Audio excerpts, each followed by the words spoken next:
Là, le cheval, il n'est pas fait pour porter un cavalier sur son dos. On est assis sur la colonne vertébrale, mais surtout sur l'attache des côtes. Ce qui n'est pas forcément très agréable pour eux. Et puis surtout, tout au début, ils ne sont pas du tout musclés le long de cette colonne. Il y a des muscles, mais ils ne sont pas assez développés, assez puissants pour porter le cavalier correctement.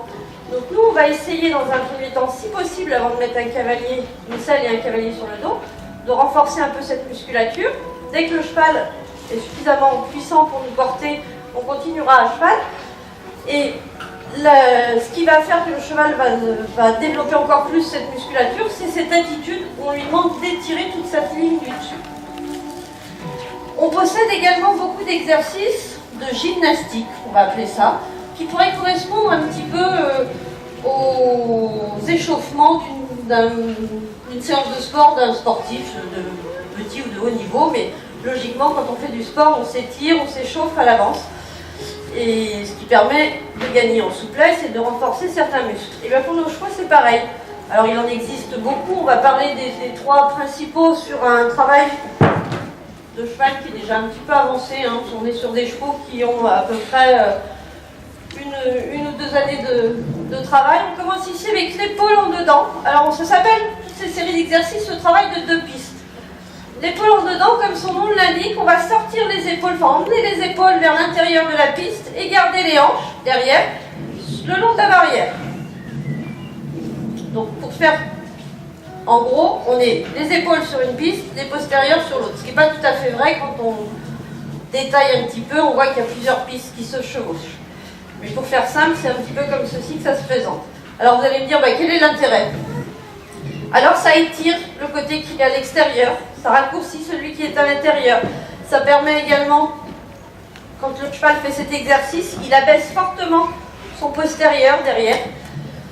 Et ça vient renforcer un petit peu les abdominaux et l'obliger progressivement, si vous avez bien compris ce qu'on a dit tout à l'heure, à venir dans cette attitude du rassemblé où on demande au cheval de venir mettre ses postérieurs plus dessous pour remonter l'avant, comme un hors-bord si vous voulez. De l'épaule en dedans, on a l'inverse, ce qu'on va appeler la tête au mur. Cette fois, on va garder les épaules sur la piste et on va rentrer les hanches sur une piste vers l'intérieur. J s'énerve. Voilà, comme ceci. Et tout au long de ces exercices, on veillera à ce que nos chevaux restent incurvés. Alors l'incurvation, on n'en a pas parlé jusque-là, c'est le fait que le cheval, la colonne vertébrale du cheval vienne épouser la forme de la courbe que l'on décrit lorsque l'on tourne. Je tourne à droite. Voilà, la colonne vertébrale de mon cheval doit venir épouser la forme du cercle. Donc en fait, pour vous, ça donne l'impression que le cheval vient s'arrondir, s'enrouler autour de la jambe intérieure du cavalier.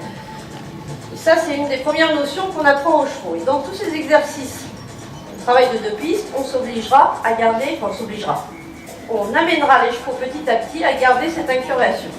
Le cumul des deux, épaule en dedans et tête au mur, on a peut-être des connaisseurs dans le public d'exercices qui cumulent les deux.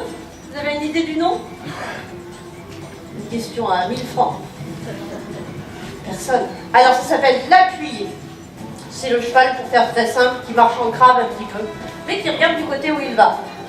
Voilà, si on regarde le cheval de Sarah, il se déplace vers la gauche. Donc logiquement, la cavalière serait censée regarder vers la gauche également, pour inciter son cheval à aller de côté. Et il regarde également, lui, du côté où il va. Il croise les antérieurs et les postérieurs. Voilà, vous avez la vue de derrière.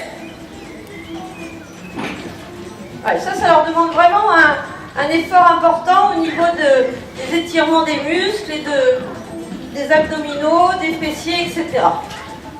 Donc voilà un petit peu ce dont on dispose. On dispose encore de plein d'autres choses, des travails de transition. On va passer d'une allure à l'autre, demander au cheval d'étendre sa foulée, de la raccourcir, etc.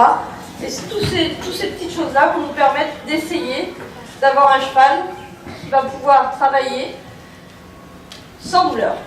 Puisque si on ne les monte pas correctement, on risque de créer des petits micro-traumatismes, que ce soit osseux, musculaires ou tendineux, qui vont faire qu'au fur et à mesure, le cheval, ça va être compliqué d'avoir, de garder, d'accepter le cavalier sur la selle.